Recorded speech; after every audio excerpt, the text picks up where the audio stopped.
I am the Tofu Golem. Please enjoy the video. You start by preparing the workspace. Open Ibispaint X and pick a canvas size you need. Once done, make sure the QR image is in your photos or files.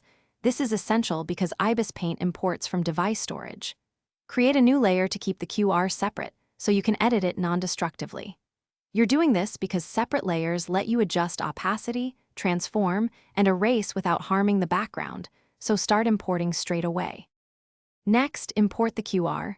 Tap Layer menu, choose Add Image or Paste if you copied it. That places the QR on its own layer. Then transform it. Use two-finger pinch to scale and rotate. Position it so edges aren't cropped.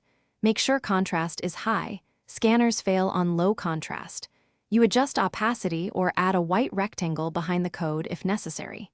This step ensures the QR remains readable, so scanning tools can detect the quality. To finish, export the image as PNG or high-quality JPG.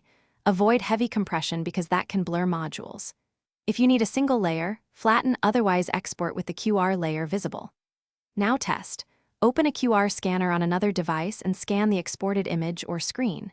If it doesn't scan, increase contrast, restore white margin around the code, or re-import at higher resolution. Those fixes resolve most problems. That troubleshooting step saves time and prevents unreadable QR codes. Thanks for watching. Consider subscribing if we helped you today.